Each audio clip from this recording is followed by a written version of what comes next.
What is going on, everyone? Welcome back to Gaming Tag VR. Yesterday, a lot of you asked why I didn't cover Gambit instead of doing a Breaches video, because to be honest, I've been really enjoying Breaches and they said I could post a video at that time, and it's a great game. But today we're here to talk about Gambit, which is released on PC VR and Quest, and to be honest, it's a real disappointment. Now, I played this quite a long time ago on the Quest, understanding it was like an alpha build, and to be fair, it showed some promise. The trailer looked pretty cool, albeit I'm not really a fan of like the almost fake swearing and stuff, which actually in the game isn't too bad. It's in the trailer it was a bit cringy, but in the game the characters kind of bounce off one another okay. The start and presentation, this definitely looks like a game that was developed on Quest and then ported over to PC, because there's not really any textures. Everything is very flat looking or in lines, you know. There's not, I think you'd struggle to find something that's round in this game apart from maybe a grenade, I think. But on PC, there's not even any graphical options. So like the game seemed to be a little bit stuttery for me, and there's nothing I could do about it. It wasn't terrible. It actually wasn't unplayable, but it wasn't fun. You know, it wasn't you can just mess around with your settings to make games smooth. You just can't do that. So let's go on to multiplayer, which is going to be where everyone's going to be spending their time, I'm assuming, because this is a co-op game, a 4-player game. There was no deathmatch matches online, like no one was playing deathmatch, which is a real shame. So then I dived into the meat and potatoes, which is the co-op of the game. Luckily I did find one server live with 3 people, which was pretty cool, and we had a chat about the game. You know, they were saying they experienced a couple of glitches and stuff, but boy, I didn't realize how little of the game they had played, because we actually couldn't progress a lot of the time for reasons we can't fathom. We could not work out why sometimes we could go through checkpoints and sometimes we couldn't. The enemy aren't bad. It's not the worst AI I've come across, which is kind of a compliment, but you know, I've come across a lot worse in VR. I don't know why these enemies are so bad, but the enemies weren't too bad, but the gameplay just felt very, very repetitious. But they've added stuff. I can see what they've done. It's like they've done a checklist of things. What we need to do is fill this game up with stuff that people need to do. So there's like these valves you turn, buttons to press, and if you press all the buttons, this blimp comes along, you shoot the blimp, you get the cash. But I don't know what the draw is for progression. I don't know whether that's been explained properly to me.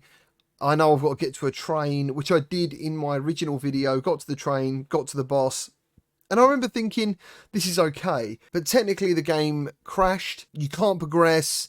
In the end, like, by the time I played, I think I played with about 5 or 6 different people in that time.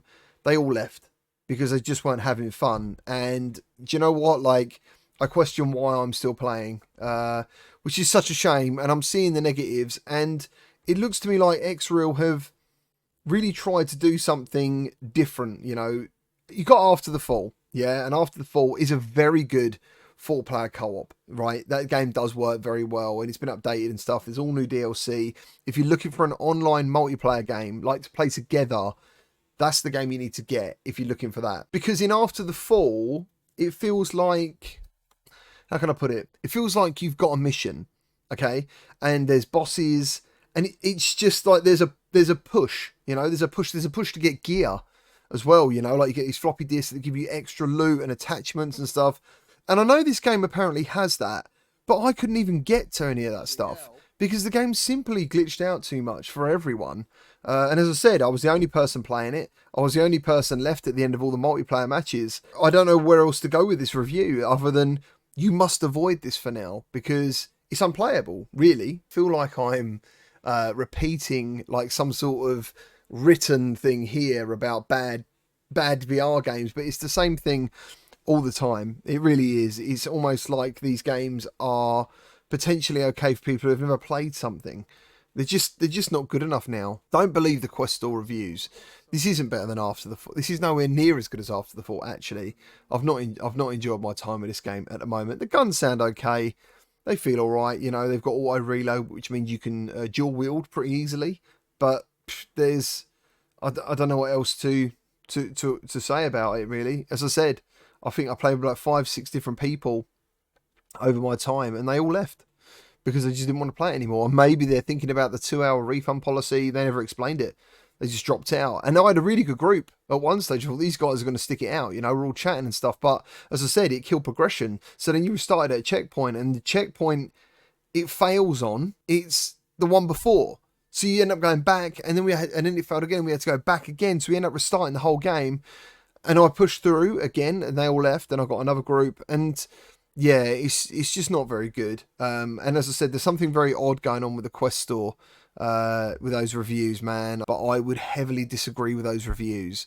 This is an avoid at the moment. Yeah, 100%. It just feels so early. It really does, and I can't tell what's changed in, I don't know, when did I play this game last? So I played this 5 months ago, and to be fair, I don't think anything's really changed. I got further on my own before. Like, the point of this game is to play it with other people. I think I could progress further on my own, but even playing it on my own, the game still crashed. So yeah, just like, if you're thinking of buying this and risking it for the 2-hour Steam thing, like, do it, and you know, and see what you think for yourself. But currently, dude, this has been quite an unfun experience, and I'm sorry it's not a full review, but I just don't think how anyone would expect me to keep pushing through with a game like this. Sorry about the bad news.